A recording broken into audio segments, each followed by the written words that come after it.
എല്ലാവർക്കും സുഖാണെന്ന് വിശ്വസിക്കുന്നു. ഡെയിലി അപ്ഡേറ്റിലേക്ക് എല്ലാ ആളുകൾക്കും സ്വാഗതം.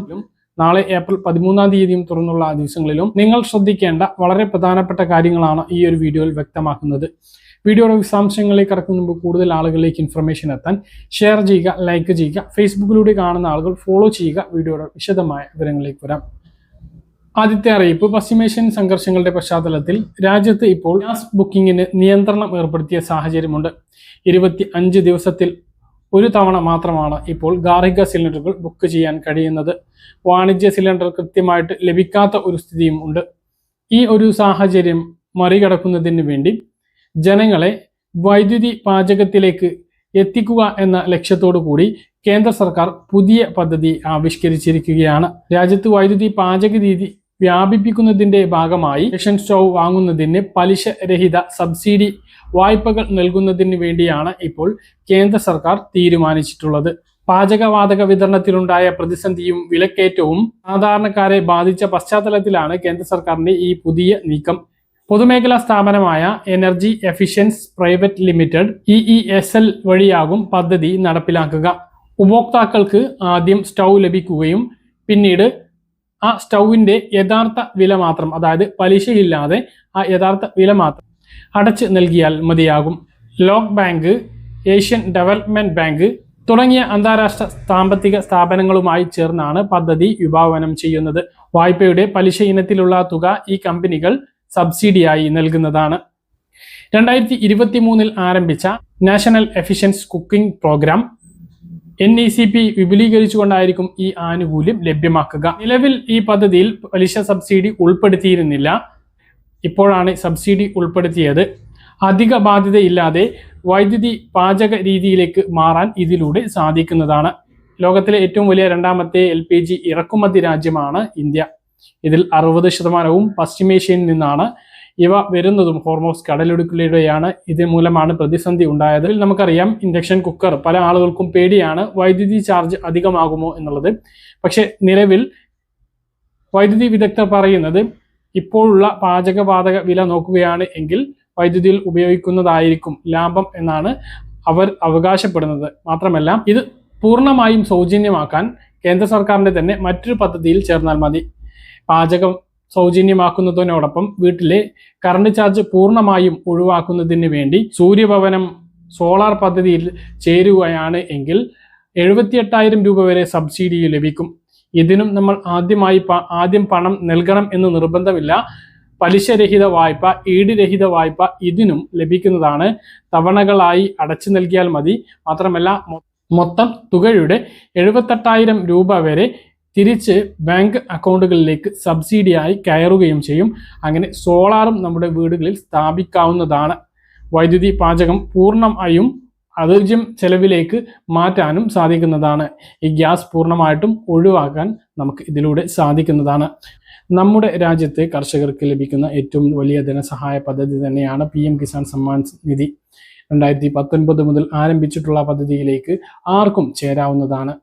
2018-19 സാമ്പത്തിക വർഷത്തെ നികുതി അടച്ച റെസീറ്റുള്ളവർക്ക് മാത്രമായിരുന്നു നേരത്തെ ചേരാൻ കഴിഞ്ഞിരുന്നത് എങ്കിൽ പിന്നീട് സ്ഥലം പേരിലേക്ക് ആയിട്ടുള്ള, അതായത് പരമ്പരാഗതമായി സ്ഥലം കൈമാറി വന്നിട്ടുള്ള ആളുകൾക്കും ഈ പദ്ധതിയിലേക്ക് ചേരാം.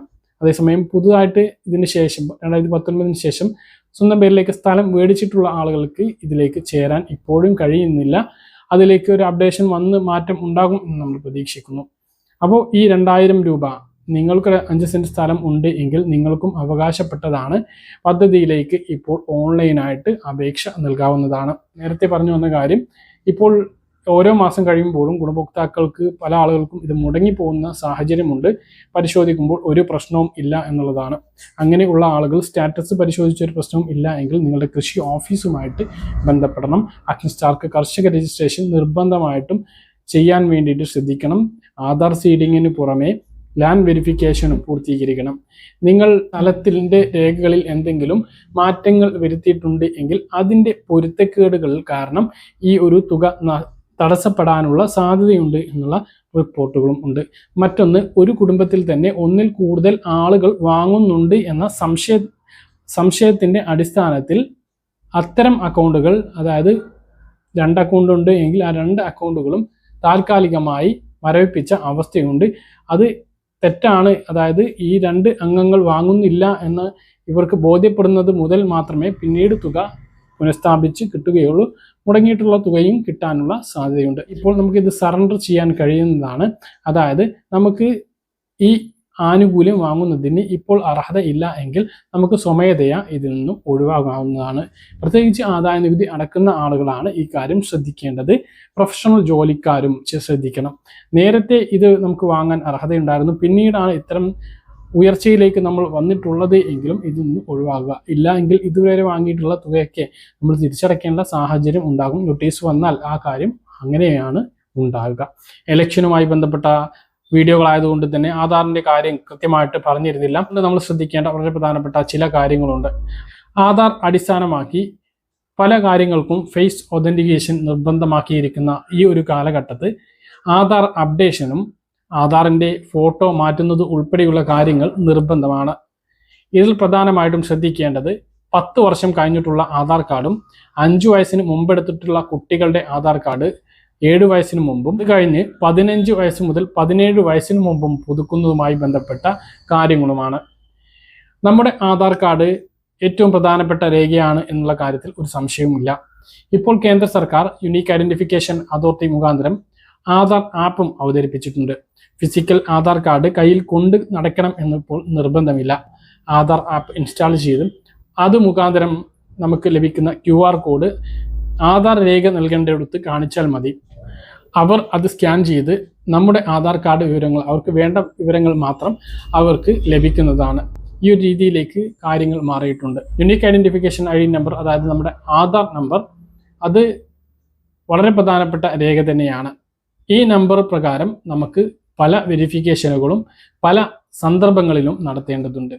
OTP verification, biometric verification, face verification ഇവയെല്ലാം ഇപ്പോൾ കൃത്യമായ ഇടവേളകളിൽ പല ആവശ്യങ്ങൾക്കായി നമ്മൾ നടത്താറുണ്ട്. അതുകൊണ്ട് തന്നെ നമ്മുടെ മൊബൈൽ നമ്പർ OTP വെരിഫിക്കേഷൻ കൃത്യമായി ലഭിക്കുന്നതിന് വേണ്ടി നമ്മുടെ മൊബൈൽ നമ്പർ നമ്മളുടെ ആധാറുമായിട്ട് ലിങ്ക് ചെയ്തിട്ടുണ്ട് എന്ന് ഉറപ്പുവരുത്തണം. മുമ്പെങ്ങോ നൽകിയിട്ടുള്ള നമ്പർ നമ്മുടെ കയ്യിൽ നിന്നും മാറിപ്പോയിട്ടുണ്ട് എങ്കിൽ നിലവിലെ ആ നമ്പർ ചേഞ്ച് ചെയ്ത് ഇപ്പോൾ നമ്മുടെ കയ്യിലുള്ള നമ്പർ അപ്ഡേറ്റ് ആക്കണം. ആ കാര്യം മറക്കരുത്. മറ്റൊന്ന് ഫോട്ടോ മാറ്റുക എന്നുള്ളതാണ്. നമ്മുടെ ആധാർ കാർഡിൽ നമ്മൾ 10 വർഷം മുമ്പുള്ള രൂപമായിരിക്കും ഉണ്ടാകുക. അത് മാറുന്നതിന് വേണ്ടി ആധാർ കാർഡ് അപ്ഡേറ്റ് ചെയ്യുക. അപ്ഡേറ്റ് ചെയ്യുന്ന സമയത്ത് നമ്മുടെ ഫോട്ടോ മാറ്റാൻ വേണ്ടി ശ്രദ്ധിക്കുക. അക്ഷയ കേന്ദ്രങ്ങളിലൂടെ അത് ചെയ്യാൻ കഴിയുന്നതാണ്. ആ സമയത്ത് ഫോട്ടോ എടുക്കുന്ന സമയത്ത് വെളിച്ചം ഉണ്ട് എന്ന് ഉറപ്പുവരുത്തുക. ഇരുണ്ട മുഖമാണ് എങ്കിൽ പല സമയത്തും നമുക്ക് പിന്നീട് ആധാർ RD എന്ന ആപ്പ് മുഖേന ഫേസ് ഒതൻറ്റിഫിക്കേഷൻ ചെയ്യുന്ന സമയത്ത് അത് കൃത്യമല്ലാതെ വരാനുള്ള സാധ്യതയുണ്ട്. നമ്മുടെ ഇപ്പോഴത്തെ മുഖം കൃത്യമായിട്ട് നമ്മുടെ ആധാറിൽ രേഖപ്പെടുത്തേണ്ടതുണ്ട്. ബയോമെട്രിക് വെള്ളടയാളവും കണ്ണിൻ്റെ പ്രിന്റുമെല്ലാം കൃത്യമായിട്ട് രേഖപ്പെടുത്തുന്നതും നല്ലതാണ്. നിർബന്ധമില്ല, പക്ഷെ അതും കൃത്യമാക്കുക. റേഷൻ വാങ്ങുന്ന അത് ഉൾപ്പെടെയുള്ള കാര്യങ്ങൾ എളുപ്പത്തിൽ സാധ്യമാകാൻ ഇതിലൂടെ സാധിക്കും. ബയോമെട്രിക് ശേഖരിക്കുന്ന സമയത്തും നമ്മുടെ വിരലടയാളം ഒരുപാട് നേരം നമ്മൾ അതിനുവേണ്ടി ശ്രമിക്കേണ്ടിയും വരില്ല. ഓരോ 10 വർഷം കൂടുമ്പോഴും ഇതെല്ലാം പുതുക്കാൻ വേണ്ടി ശ്രദ്ധിക്കുക. വിദ്യാർത്ഥികളുടെ കാര്യം അവർക്ക് മത്സര പരീക്ഷകൾക്കും സ്കോളർഷിപ്പും ഒക്കെ ലഭിക്കുന്നതിന് വേണ്ടി ഇപ്പോൾ ആധാർ നിർബന്ധമാണ്. ആധാർ ബയോമെട്രിക് ആഡ് ചെയ്യുന്നത് 5 വയസ്സിന് ശേഷമാണ്. 5 വയസ്സിന് മുമ്പെടുത്തിട്ടുള്ള ആധാർ കാർഡിൽ ബയോമെട്രിക് ആഡ് ചെയ്യണം 5 വയസ്സ് കഴിഞ്ഞാൽ എന്നുള്ളത് ശ്രദ്ധിക്കുക. 7 വയസ്സിന് മുമ്പാണെങ്കിൽ അത് സൗജന്യമായിരിക്കും. അത് കഴിഞ്ഞാൽ 100 രൂപ അധികം നൽകേണ്ടി വരും. ഇനി 15 വയസ്സ് കഴിഞ്ഞ കുട്ടികളുടേതും പുതുക്കണം. 7 വയസ്സിനുള്ളിൽ പുതുക്കിയതാണ് എങ്കിൽ 15 വയസ്സ് കഴിഞ്ഞാലും സൗജന്യമാണ്. 17 വയസ്സ് വരെ സൗജന്യമായിരിക്കും. 17 വയസ്സ് കഴിഞ്ഞിട്ടും പുതുക്കിയിട്ടില്ല എങ്കിൽ ആ സൗജന്യം ഒഴിവാക്കപ്പെടുന്നതാണ്. മറ്റൊന്ന്, ആധാർ കാർഡിലെ രേഖകൾ മാറ്റുമ്പോൾ വളരെയധികം ശ്രദ്ധിക്കണം. ഇനി ജനന തീയതി ഒറ്റ പ്രാവശ്യം മാത്രമാണ് മാറ്റാൻ കഴിയുക. പേര് 2 പ്രാവശ്യവുമാണ് മാറ്റാൻ കഴിയുക. അപ്പോൾ പേര് മാറ്റുന്നതിനും ജനനത്തീയതി മാറ്റുന്നതിനും കൃത്യമായ രേഖകൾ കൂടി ഹാജരാക്കേണ്ടി വരും എന്നുള്ളതും ഓർമ്മിപ്പിക്കുന്നു. അപ്പോൾ ഇതാണ് ആധാറുമായി ബന്ധപ്പെട്ട് 2026 ഏപ്രിൽ മാസത്തിൽ ഇനിയുള്ള ദിവസങ്ങളിൽ ശ്രദ്ധിക്കേണ്ടതായിട്ടുള്ളത്. പറഞ്ഞ കാര്യങ്ങൾ കൃത്യമായിട്ട് മനസ്സിലാണെന്ന് കരുതുന്നു. ഇതൊക്കെ വളരെ പ്രധാനപ്പെട്ടതാണ്. ഇപ്പോൾ ആരംഭിച്ചിട്ടുള്ള സ്ത്രീ സുരക്ഷാ പെൻഷന് മസ്റ്ററിംഗ് ഉണ്ട്, അത് ആധാർ അടിസ്ഥാനത്തിലാണ്. ക്ഷേമ പെൻഷന് മസ്റ്ററിംഗ് ഉണ്ട്, അത് ആധാർ അടിസ്ഥാനത്തിലാണ്. അപ്പോൾ ഇവയെല്ലാം മുടങ്ങുന്ന സാഹചര്യം ഉണ്ടാവും. ബാങ്ക് അക്കൗണ്ടിലേക്ക് നമുക്ക് ലഭിക്കുന്ന ആനുകൂല്യങ്ങളും നമ്മുടെ പണമൊക്കെ മുടങ്ങുന്ന അല്ലെങ്കിൽ നഷ്ടപ്പെട്ടു പോകുന്ന സ്ഥിതിയൊന്നും ഉണ്ടാകാതിരിക്കാൻ, തട്ടിപ്പുകളിൽ പെടാതിരിക്കാൻ ആധാറിൻ്റെ കാര്യത്തിൽ ജാഗ്രത പാലിക്കണം. എല്ലാ കാര്യങ്ങളും കൃത്യമായ അപ്ഡേഷനുകളും വെരിഫിക്കേഷനും നടത്തേണ്ടതുണ്ട്. പറഞ്ഞ കാര്യങ്ങൾ കൃത്യമായിട്ട് മനസ്സിലാണെന്ന് കരുതുന്നു. ഇതുപോലുള്ള ഇൻഫർമേഷൻ ലഭിക്കാൻ ചാനൽ സബ്സ്ക്രൈബ് ചെയ്യുക, ബെല്ലൈക്കൺ എനേബിൾ ചെയ്ത് വെക്കുക. മറ്റൊരു വീഡിയോ കാണാം. ബൈ.